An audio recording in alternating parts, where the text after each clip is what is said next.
அனைவருக்கும் வணக்கம். Gold medals Hindi guides வழங்கும் கற்க கசடர நிகழ்ச்சிக்கு தங்களை வரவேற்பதில் பெருமகிழ்ச்சி அடைகின்றேன். सबको नमस्कार. गोल्ड मेडल्स हिंदी गाइड्स प्रस्तुति कर्क कसडर कार्यक्रम पर आपका हार्दिक स्वागत है. आज का कार्यक्रम यहाँ पर हमारे लिए रश्मि रति का होगा. रश्मि रति की कथावस्तु और इसके महाभारत कथा के मूल रूप, इसके कारण कथा आगे बढ़ती है. दुर्योधन के चरित्र के बारे में आपको जानकारी करने वाले हैं. இன்றைக்கு மகாபாரத கதையினுடைய முக்கிய தூணாக விளங்குகிற துரியோதன் என்ற கேரக்டரை பற்றியும், மேலும் இந்த அஸ்வதியினுடைய கதைக்களத்தையும் இன்றைக்கு நாம் பார்க்க இருக்கிறோம். தங்களது மேலான ஆதரவை வேண்டுகின்றேன். தொடங்குகின்றேன். நன்றி, வணக்கம். रश्मि रति कथा वस्तु. कवि परिचय. कवि श्री रामधारी सिंह दिनकर. जीवन वृत्त. जन्म और शिक्षा दीक्षा. श्री रामधारी सिंह दिनकर का जन्म सिमरिया, बिहार में सन 1908 में हुआ. आपकी प्रारंभिक शिक्षा गांव में और उच्च शिक्षा पटना में हुई. आपने बीए ऑनर्स की परीक्षा पास की. बीए ऑनर्स व्यक्तित्व. आप बहुमुखी प्रतिभा संपन्न कवि हैं. आपकी रचनाओं में भारतीय सांस्कृतिक, सामाजिक और राष्ट्रीय जीवन की विस्तृत विवेचना प्राप्त होती है. இவருடைய படைப்புகளிலே இந்திய மக்களுடைய வாழ்க்கையினுடைய பண்பாடு, சமூக, தேசிய இவற்றை வாழ்க்கையை பற்றிய विरिवान विளக்கம் கிடைக்கிறது. आपकी रचनाओं में विचारों की स्पष्टता तथा अभिव्यक्ति की सहजता का सुंदर सम्मिश्रण होता है. இவருடைய படைப்புகளிலே கருத்துக்களுடைய தெளிவும் மேலும் அதை வெளிப்படுத்துகின்றதிலே இயல்பான தன்மையும் இரண்டும் கலந்த ஒரு கலவை நமக்கு கிடைக்கிறது. सम्मान. आपने भागलपुर विश्वविद्यालय के उपकुलपति तथा भारत सरकार के शिक्षा मंत्रालय के सलाहकार के रूप में भी काम किया. इवर भागलपुर यूनिवर्सिटी வைஸ் சான்சலராகவும் துணைவேந்தராகவும் மேலும் இந்திய அரசாங்கத்தினுடைய हिंदी அட்மினிஸ்ட்ரேட்டராகவும் பணிபுரிந்தார். आप सांसदीय रहे. इवर MP बंदा मेंबर ऑफ पार्लियामेंट. आप ज्ञानपीठ पुरस्कार से भी विभूषित हुए. इवर ज्ञानपीठ अवार्ड गौरविंचपट्टार. मृत्यु. आपकी मृत्यु सन 1974 में हुई. कृतित्व. रेणुका, उर्वशी, कुरुक्षेत्र, रश्मि रति, परशुराम की प्रतीक्षा, संस्कृति के 4 अध्याय आदि आपकी कुछ प्रमुख कृतियाँ हैं. रश्मि रति இந்த கண்ட காவியம் பிரவீன் முத்துராஜ் மாணவர்களுக்காக வைக்கப்பட்டிருக்கிறது. பிரவீன் முத்துராஜ் படிக்கின்ற மாணவர்கள் இதை பயன்படுத்துமாறு அன்பு அழைக்கின்றேன். மேலும் இந்தி கற்பிக்கின்ற பிரச்சாரங்களுக்கு ஒரு விண்ணப்பம்.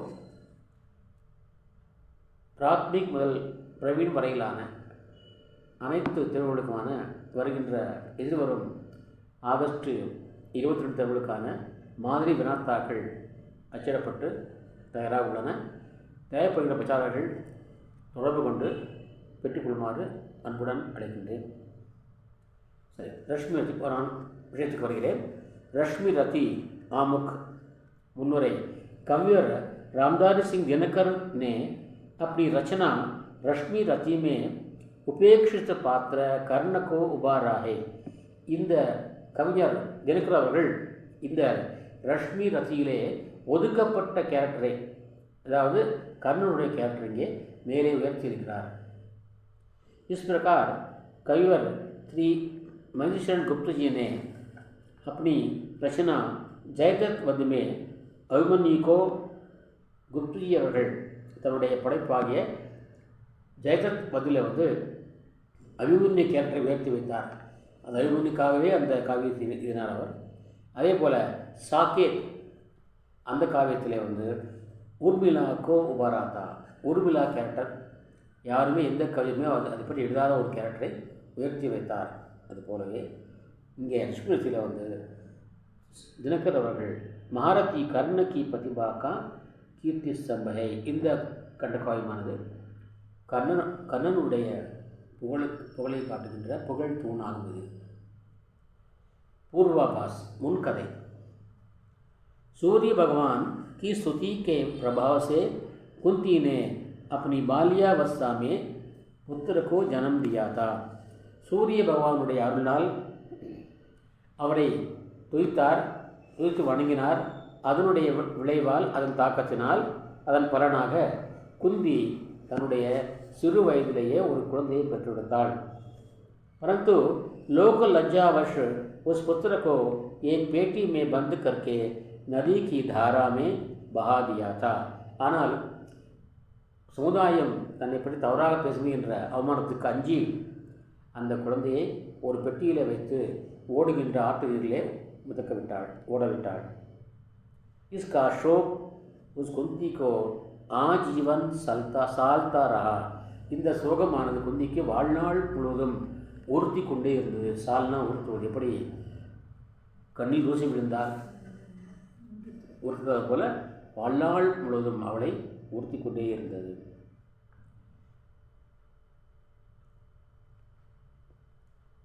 அதிரத் ராதா, அதிரதனும் ராதாவும் இவர்கள் கண்ணனுடைய வளர்ப்பு தாய் தந்தை ஆவார்கள். சாரதி அதிரத் और राधा निसंतान थे. தேரோட்டி அதிரதனும் அவருடைய மனைவி ராதாவும் இருவரும் இவர் குழந்தை பெறுகிறார்கள். उन्हें वो पेटी मिली, அவர்களுக்கு இந்த பெட்டி கிடைத்தது. पेटी के अंदर पुत्र को देखकर दोनों फूले ना समाये. பெட்டிக்குள்ளே ஒரு மகனை பார்த்ததும் இருவருமே மகிழ்ச்சியால் பூரித்து போய்விட்டார்கள். फूले ना समाना बहुत खुश होना, ओवर जॉयड. उन्होंने लाड प्यार से पुत्र का पालन पोषण किया. அவர்கள் மிக செல்லமாக அந்த மகனை வளர்த்து பெரியவனாக்கினார்கள். ஓ ராதேய ககலாயா, ராதா வளர்த்த காரணத்தால் அவனுக்கு மற்றொரு பெயர் ராதேயன் என்று பெயர். யுத்த வீர், போர் வீரன். கர்ணனே சாரி யுத்த வித்யாயை சீக்கி, கண்ணன் அனைத்து போர்க்கலைகளையும் கற்றுக்கொண்டான். वो धनुर्विद्या में निपुण बना, அவன் வில் வித்தையிலே நிபுணன் ஆனான், वल्लभन आनान. चुनौती सवाल. हसनापुर में पांडवों में श्रेष्ठ अर्जुन ने अपना युद्ध कौशल दिखलाया. हस्तिनापुरத்திலே ஒரு பெரிய அவையிலே பாண்டவர்களையே சிறந்தவனாகிய அர்ஜுனன் தன்னுடைய போர் திறமையை வில்வித்தையை மக்களுக்கு காண்பித்தார். हरी सभा में गुरु द्रोण ने ये चुनौती दी. அனைவரும் திரண்ட அவையிலே குரு द्रोणाचार्य सवाल विटार. என்ன सवाल विटार? ये कर्ण का है, अर्जुन का मुकाबला करने वाला कोई हो तो वो सामने आवे. அர்ஜுனனுக்கு வீரமாக நிகராக அவனை எதிர்க்கின்ற வல்லமை உண்டவர் யாராவது இருந்தால் நீங்கள் முன்வரலாம் என்று சவால் விட்டார். अंगराज. वीरवर कर्ण चुनौती स्वीकार करके अर्जुन के साथ भिड़ने तैयार हुआ. வீரனாகிய கர்ணன் சவாலை ஏற்றுக்கொண்டு அர்ஜுனனோடு மோதுவதற்கு ஆயத்தமானான். द्रोण और कृपाचार्य ने कर्ण को सारथी पुत्र कहकर अपमानित किया. द्रोणரும் கிருபாச்சாரியன் இருவருமே கர்ணனை பார்த்து ஒரு தேரோட்டி மகன், நீ உனக்கு லாயக்கில்லை சொல்லி அவனை அவமானப்படுத்தினார்கள். इस पर महाराजा दुर्योधन ने जोश में आकर कर्ण को अंगराज बनाया. அவர்கள் கூறியது, ராஜகுமாரர்களோ ராஜாக்கள் மட்டும்தான் இதை பங்கு வர முடியும், நீ வெறும் தேரோட்டி மகன், உனக்கு தகுதியில்லை என்று அவனை புறக்கணித்தார்கள். அதை பார்த்த துரியோதனன் அவனை அங்கு நாட்டுக்கு அரசனாக அறிவித்தார். இப்பொழுது அவன் சத்திரியன் அரசன். வா முதலாம் என்று கூறினார். इस प्रकार वो अंगराज बना. इवाराग कर्ण अंगनाट्य कर्तनाग आना. वनवासम. पांडव कौरवों के साथ जुए में सब कुछ हार गए. पांडवர்கள் கௌரவர்கள் நடந்த சூதாட்டத்திலே அனைத்தையும் தோற்றுவிட்டார்கள். उन्हें वनवास और अज्ञातवास भोगना पड़ा. அவர்கள் வனவாசமும் அஜ்ஞாதவாசமும் அனுபவிக்க நேர்ந்தது. महाभारत. पांडव वनवास पूरा करके वापस लौटे. पांडवர்கள் वनवासம் முடிந்து திரும்பினார்கள். दुर्योधन ने अपने वादे के अनुसार पांडवों को राज्य लौटाया नहीं.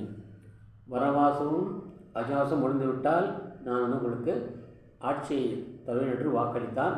ஆனால் அவன் இப்படி வாக்களிக்க மறுத்தான், திருப்பி தரவில்லை.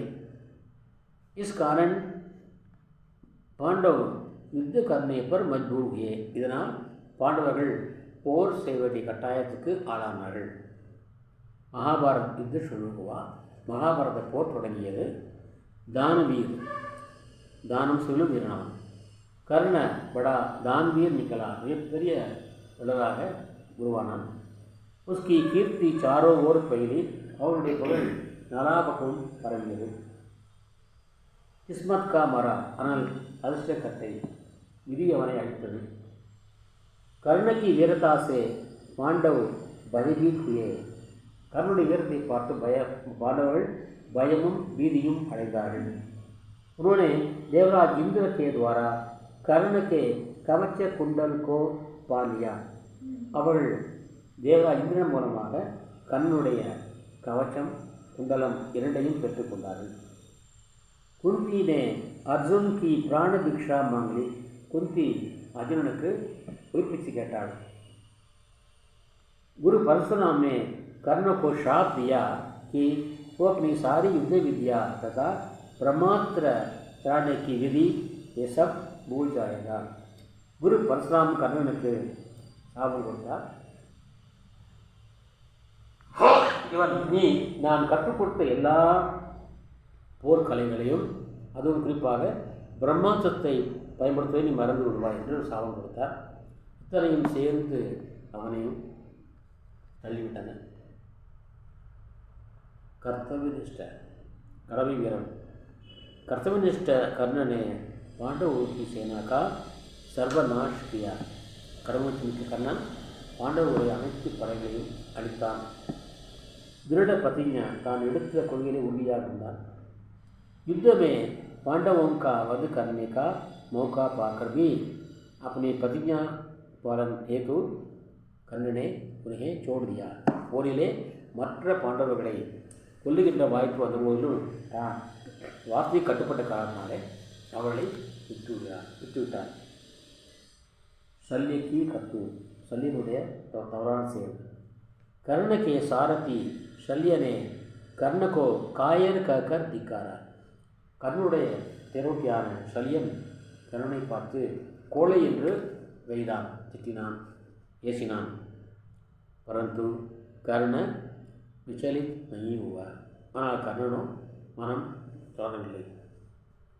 उसने नागास्त्र का भी वचनबद्ध कर्ण ने अर्जुन पर दोबारा प्रयोग नहीं किया. नागास्त्रத்தை வாக்குக்கு கட்டுப்பட்ட கர்ணன் இரண்டாம் முறையாக அர்ஜுன் மீது அவன் பயன்படுத்தவில்லை. அந்த நாகாஸ்திரத்தை பயன்படுத்தி சொன்னான். அது சரி, ஆனதை அவன் ஏற்றுக்கொள்ளவில்லை. वीरगति वीर मरणम. विधि की लीला से कर्ण के रथ का पहिया रक्त कीचड़ में धस गया. இதனுடைய விளையாட்டினாலே கர்ணனுடைய தேர்னுடைய சக்கரம் ரத்த சேற்றிலே சிக்கிவிட்டது. रक्त சேற்றிலே சிக்கிவிட்டது.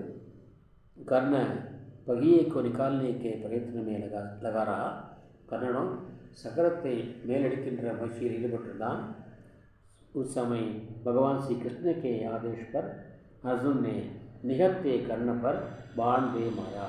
அப்பொழுது பகவான் கிருஷ்ணனுடைய கட்டளைப்படி அர்ஜுனன் ஆயுதம் இல்லாத கர்ணன் மீது தன்னுடைய ஆயுதத்தை அம்பை எய்தான். கர்ணனே வீரகத்தி பாய். கர்ணன் வீர மரணம் அடைந்தான். தன்னியை தானவீர் கர்ணன். வாழ்க தானவீர் கர்ணன். அவர் அடுத்தபடியாக இப்பொழுது இந்த கேரக்டர் துரியோதனன் என்ற கேரக்டரை பார்க்கலாம்.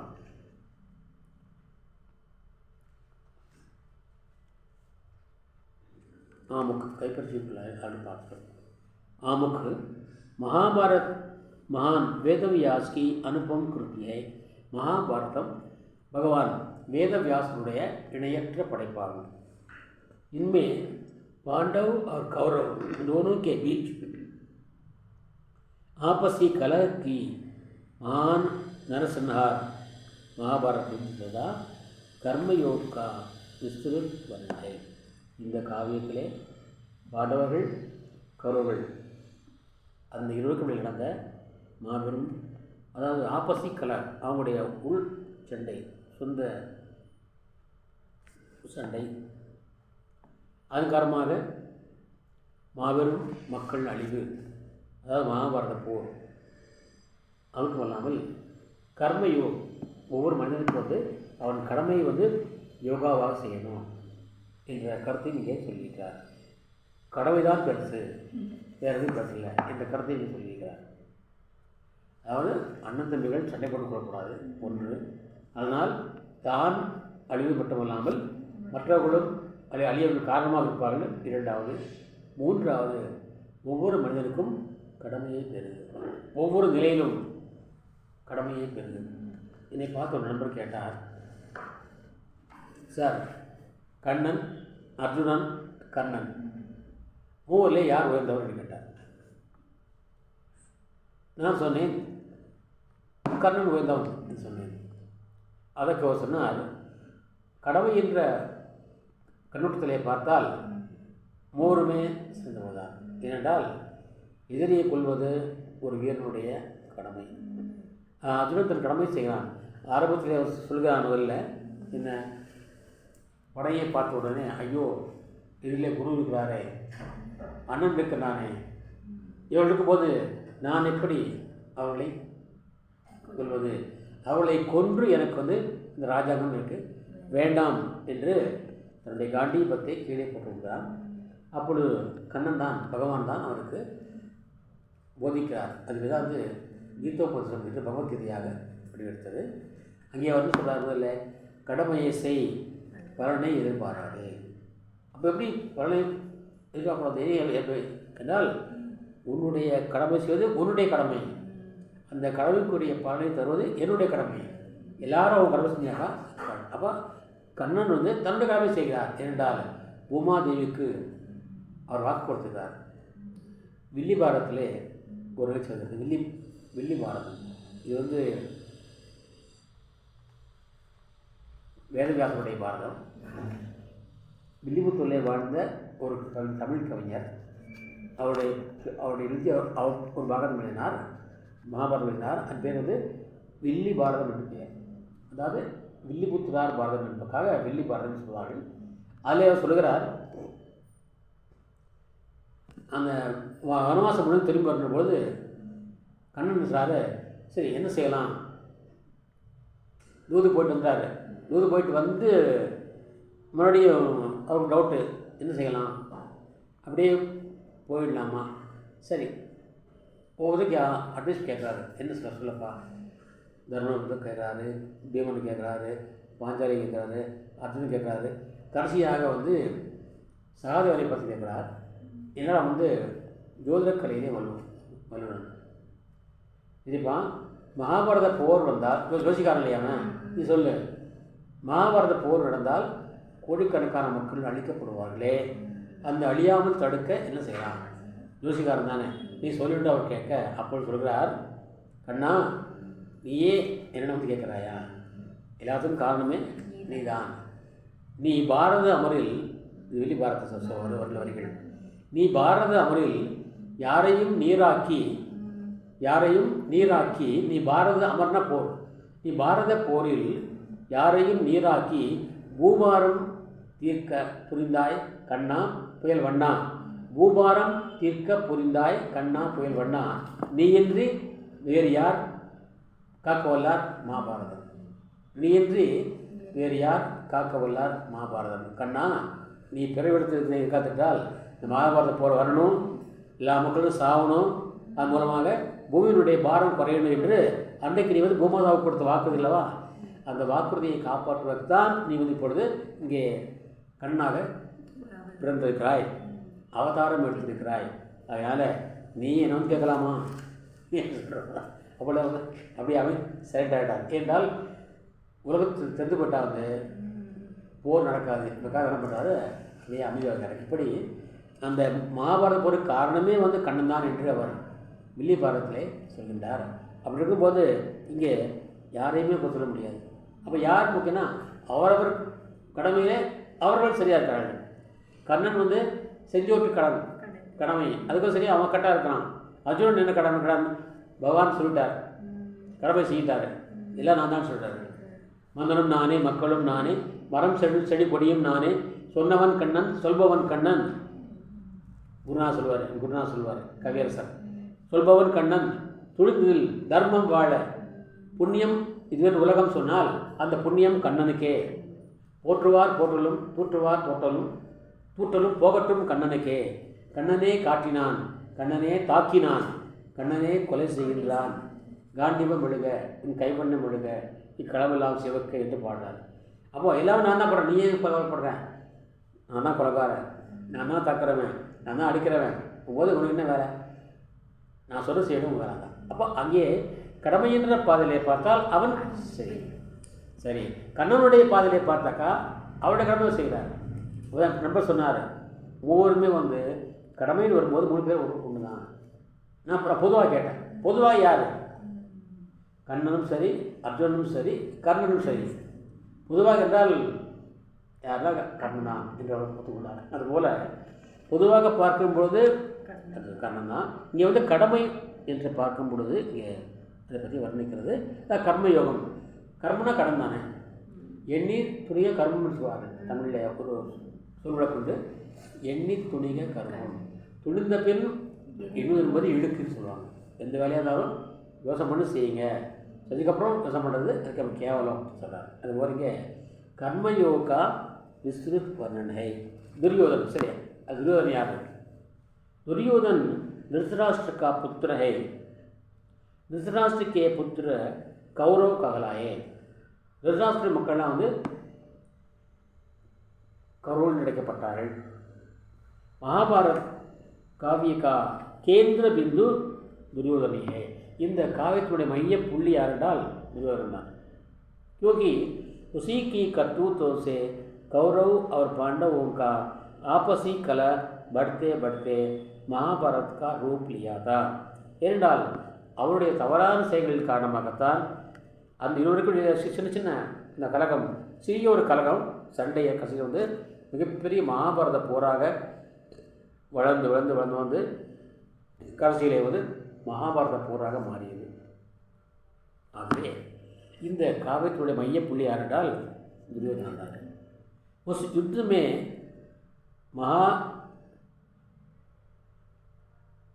यहाँ पांडवों का आपसी कलह बढ़ते बढ़ते महाभारत रूप लिया था. इस युद्ध में महान नरसंहार हुआ. இந்த போரின் மூலமாக மாபெரும் மக்கள் அழிவு ஏற்பட்டது. कर्ण कृष्ण संवाद प्रसंग में श्री कृष्ण कहते हैं, கண்ணனும் கிருஷ்ணனும் இருவரும் பேசிக்கொள்கிறார்கள். அந்த உரையாடுகின்ற பொழுது அந்த சூழ்நிலையில் கண்ணன் சொல்கிறார், மேலே கித்தனா குச் கஹா நஹி, நான் எவ்வளவோ சொல்லிவிட்டேன், நான் எது சொல்ல, அவனுக்கு எல்லாமே சொல்லிவிட்டேன்.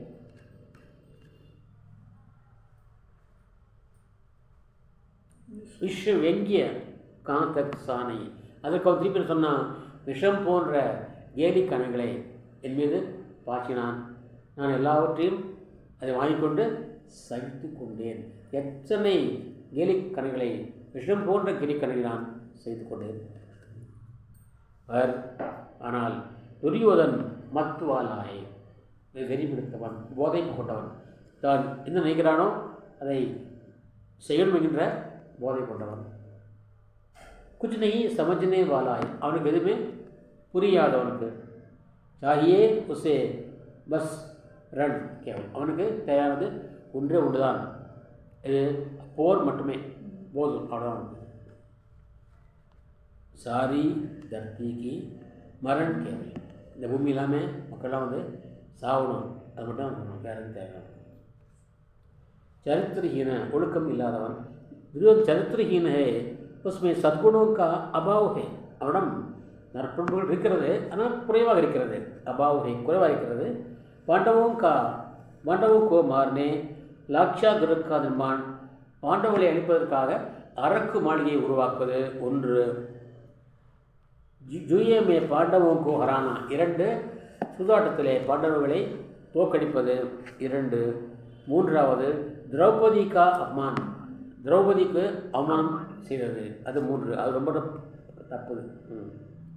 வனவாஸ் பேஜனா, அவளை காட்டுக்கு அனுப்புவது. அஜ்ஞாதவாஸ் கே சமய் உனகே நானா பிரகார்க்கு விக்ன பਹੁंचाना, மறைந்து வாழும் பொழுது கூட அவளுக்கு வந்து பல வகையான இன்னல்களை கஷ்டங்களை கொடுப்பது. वनवास के बाद भी पांडवों को राज्य देने से इनकार करना, वनवासुக்கு அப்புறம் கூட பாண்டவர்களுக்கு தன் வாக்குறுதி பிரகாரம் ஆட்சியை திரும்ப தர மறுப்பது. दूत के रूप में आए हुए भगवान श्री कृष्ण को ही बाद में की ज्येष्ठा करना, தூதனாக வந்த பகவான் கிருஷ்ணனையே கட்டுமுறை செய்வது. ஏனென்றால் தூதனாக வந்தவனை இது செய்யக்கூடாது, இது தர்மம், ராஜ தர்மம். அதே அவன் வீடுறான், கண்ணன் தெரிந்துமே வீடுறான். சாதாரண வந்தால் கூட நுட்பக்கூடாது, தூதனாக வந்தால் நுட்பக்கூடாது.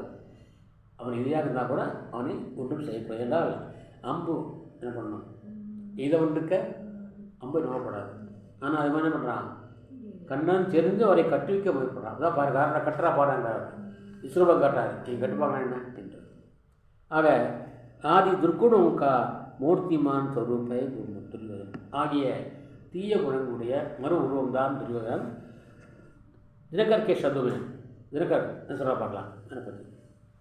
दुर्योधन वो भी ना दे सका, आशीष समाज की ना ले सका.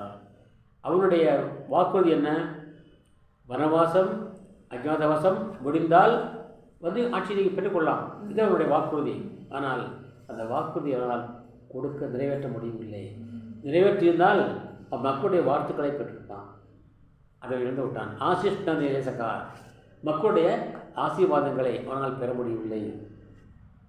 दुर्योधन यह भी ना दे सका, आशीष समाज का ना ले सका, சமுதாயத்தினுடைய ஆசீர்வாதத்தை அவனால் பெற முடியவில்லை. உள்டே அது நேர் மாறாக ஹரிகோ பாத்மே சலா, கண்ணனையே கட்டி வைக்க புறப்பட்டான். ஜோதா அசாத்தியம், அது முடியுமா, அது அசாத்தியம், அது சாத்தியமற்றது, அது இம்பாசிபிள், நடக்க முடியாத ஒன்று. ஆனால் அதையும் சாதனை சலா, நடத்தி காட்ட புறப்பட்டான். जब नाश मनुष्य पर जाता है पहले विवेक मर जाता है. சொல்வா பெரியவங்க, கேடு வரும் பின்னே மதி கெட்டு வரும் முன்னே இருப்பார். கேடு வரும் பின்னே மதி கெட்டு வரும் முன்னே. இப்போ ஜப் நாஷ் சா ஜாத்தா है, அழிவு ஒரு மனிதனை சுட்ட ஆரம்பிக்கிட்ட பொழுது அவனிடம் விவேகமானது அழிந்து போகிறது, விவேகமானது இறந்து போகிறது. சத்குண நல்ல பொருளுக்கா இருக்கிறது.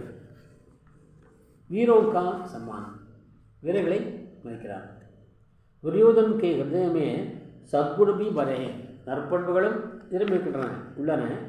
वो रणभूमि में वो सभी लोगों ने कर्ण को नीच कुल का जन्मा कहकर अपमान करते हैं. ரங்கபூமி அந்த அவையிலே எல்லோரும் சேர்ந்து கொண்டு கர்ணனை வந்து தாழ்ந்த குலத்திலே பிறந்தவன், இடிகுலத்திலே பிறந்தவனை அவமானப்படுத்துகிறாள். அப்பொழுது துரியோதன் கேட்டா, துரியோதன் சொல்கிறான் कि सच्चे वीरों का अपमान कदापि उचित नहीं, உண்மையான வீரர்களை அவமானப்படுவது எப்போதும் சரியல்லப்பா என்று சொன்னான். படா பாப் ஹே கர்ணா இஸ் பிரகார் அப்மான், இது மாதிரி அவமானப்படுத்துவது மிகப்பெரிய பாவம்ப்பா. உஸ் நர்கா, அந்த ஆண்மகனை ஜோ தீப் ரஹா ஓ சச்முச் சூரிய பகவான் சமான், இவனும் சூரியனை போல பிரகாசிக்கிறானே, அப்படிப்பட்ட அந்த மாபெரும் மனிதனை வந்து அவமானப்படுத்துவது சரியல்லை என்று சொல்கிறார். சௌர்யதா, நல்ல இதயம். இத்தனா இது மட்டுமல்ல, ஜாதி கொல் கி பர்வானா கர் துரியோதனே கர்ணகோ அங்கராஜ் பனாயா, இது மட்டுமல்ல, ஜாதியை பற்றியும் குலத்தை பற்றியுமே கவலைப்படாமல் கர்ணனை துரியோதனன் அங்கநாட்டுக்கு அரசனாகவும் ஆக்கி அறிவித்தான். அப்படி சௌரியத்தாக பரிச்சதியா, தன்னுடைய நல்ல இதயத்திற்கு அறிமுகப்படுத்தினான். ஜैसे அங்கதேஷ் கா முக்குட் கர்ண கே மஸ்தக் பர் தர்த்தாவும், அங்கநாட்டினுடைய மகுடத்தை நான் இப்பொழுது கர்ணனுடைய தலை மீது வைக்கின்றேன். ஏக் ராஜ்ய இஸ் மகாவீர் கே லியே அர்ப்பித் கர்த்தாவும், அர்ப்பித் கர்த்தா பாருங்க, அர்ப்பித் கர்த்தாவும், ஒரு மிகப்பெரிய ராஜ்யத்தை இந்த மாபெரும் வீரனுக்காகவே நான் அர்ப்பணிக்கேன் என்றான். அர்ப்பித் கர்த்தாவும். ஜாதி பாந்தி கா கண்டன், ஜாதி வேறுபாட்டை கண்டிக்கிறார். துரியோதன் जाति भेद तथा वंश परंपरा में विश्वास करने वाला नहीं है. துரியோதனுக்கு ஜாதியை பற்றியோ ஜாதி வேறுபாட்டை பற்றியோ வம்சத்தை பற்றியோ குலத்தை பற்றியோ பரம்பரையை பற்றியோ நம்பிக்கை வைப்பவன் அல்ல. ऐसे कर्ण भले ही सुपुत्र हो अथवा சபத் சமார், உள்ளபடியே வந்து கர்ணன் வந்து தாதுபத்தில் சூதன் பிள்ளையாக இருக்கலாம், அல்லது பறையனாக இருக்கலாம், அல்லது சக்தியாக இருக்கலாம். சமானா சிறப்பு இருக்கிறார், சக்தியாக இருக்கலாம். ஆனால் மலின், அவர் அழுக்காக இருக்கலாம். மகர், ஆனால் இதுக்கு ஆகவே சாரே ராஜகுமார், ஆனால் எல்லா ராஜகுமாரை விட ஒன்று வேலை இருக்கானே, அது அப்படி அவன் தாழ்வுகத்திலே பிறந்திருக்கலாம், அழுக்காக இருக்கலாம், ஏழையாக இருக்கலாம், அவன் சக்தியாக இருக்கலாம். இந்த சமான செருப்பு கை போல சக்தியை இருக்கார்கள். நம்ம தேவை நினைக்கக்கூடாது. ஏதாவது எப்படி இருந்தாலும் பரவாயில்லை, ஆனால் எல்லா ராஜகுமாரை விட அவன் ஒரு மேலே இருக்கிறாங்க. அது எப்படி चरित्र का आसमान, अरे तो उल्कतियों मल्पवन कर्ण के चरित्र को उभारने में दुर्योधन का बड़ा हाथ है. கர்ணனுடைய கேரக்டர் வந்து மேலே உயர்த்துவதில் வந்து துரியோதனுக்கு பெரும் பங்கு இருக்கிறது. रंगशाला में जब दुर्योधन कर्ण को अंगराज वश करता है, तब भीम कर्ण का परिहास करता है.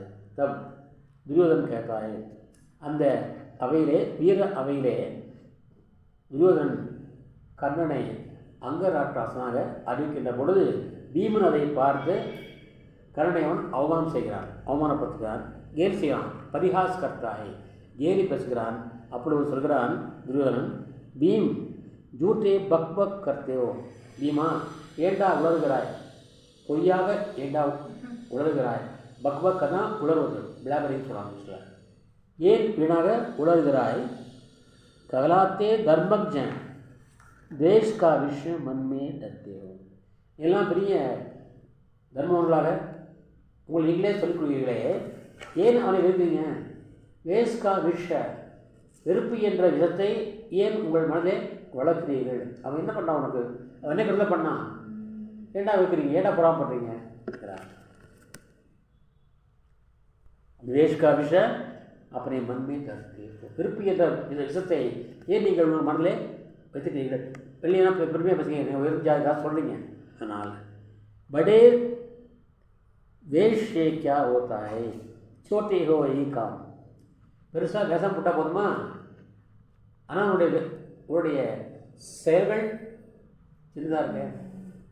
கலைஞர் சொல்லுவார், உயர்ந்த கோபுரங்கள் தாழ்ந்த உள்ளவர்கள். கலைஞர், உயர்ந்த கோபுரங்கள் சரி வாழ்கிறாங்க, ஆனால் தாழ்ந்த உள்ளங்கள். அது மாதிரி நீ வந்து உயர்ந்த பெரும் பேசுங்களா, பெரிய ஜாதிக்காரத்து பேசுவீங்களே, ஆனால் உங்கள் செயலாம் ரொம்ப கேவலமாக இருக்கடா.